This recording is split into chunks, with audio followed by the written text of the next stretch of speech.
So we are the trumpet section of both the English Baroque soloists and the Orchestre Révolutionnaire et Romantique, Michael Harrison, Paul Sharp, Neil Brough, and Robert Van Ryn.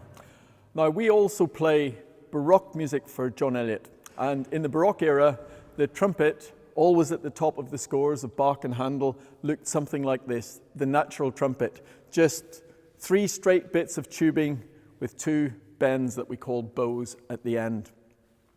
Now, Bach wrote for very florid music for the trumpet.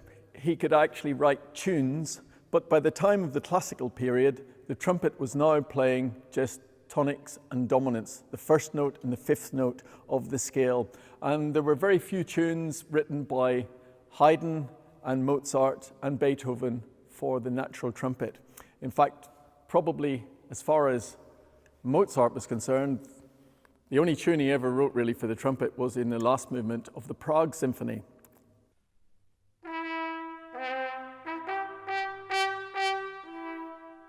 Beethoven took the tune to a greater extent with trumpet music. Paul, we could play the beginning of the last movement of the 5th Symphony together.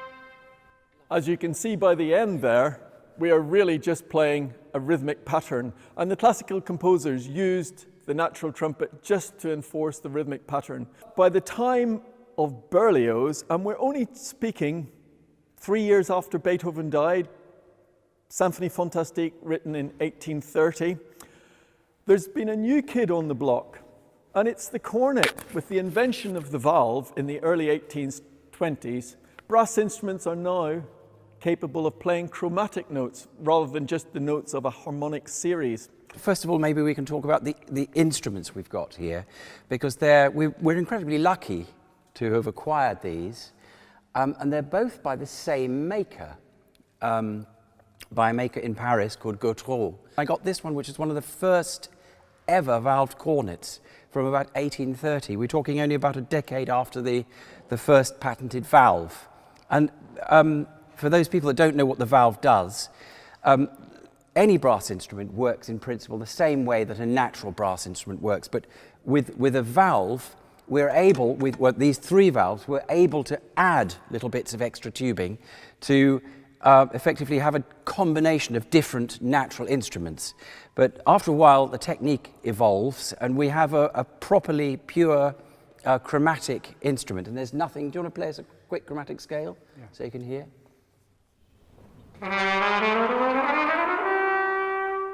And the cornet comes in much the same way as the horn and the natural trumpet. Comes with all kinds of different extra bits of tubing that you could insert between the instrument and the mouthpiece to put into different keys. And the early version of Symphonie Fantastique actually uses the cornet crooked in low G. But the instruments evolved so quickly that by the time Berlioz came around to doing this edition that we're playing, I think we're just in A and B flat, aren't we? Which are the 2 keys that the cornet really became used in more commonly later.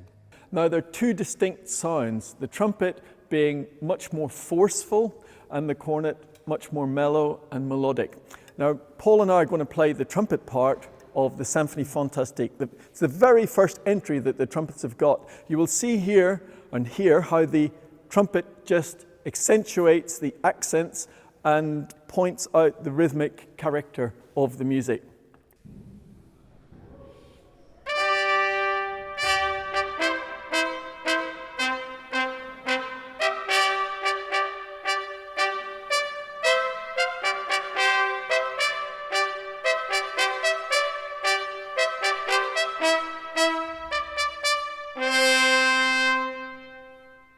So you see there's not much of a tune there, but at the same time, the cornets are playing this.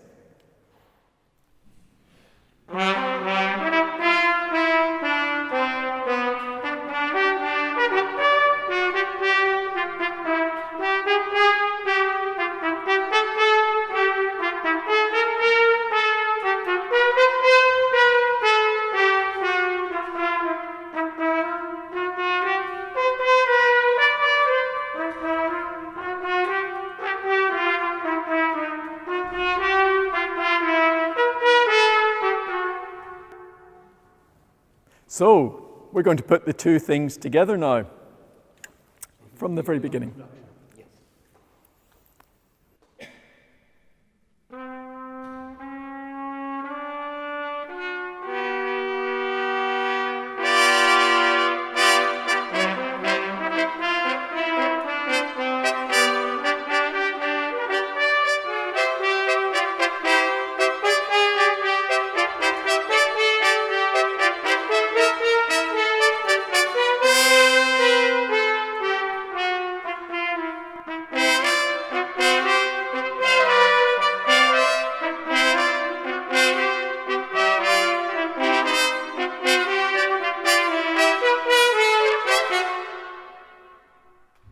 Now, if we were to play the same thing in a modern symphony orchestra, you'd probably find that the trumpets and cornets sound very similar, whereas in ORR, they sound completely different. The trumpet's a much more forceful instrument, the natural trumpet.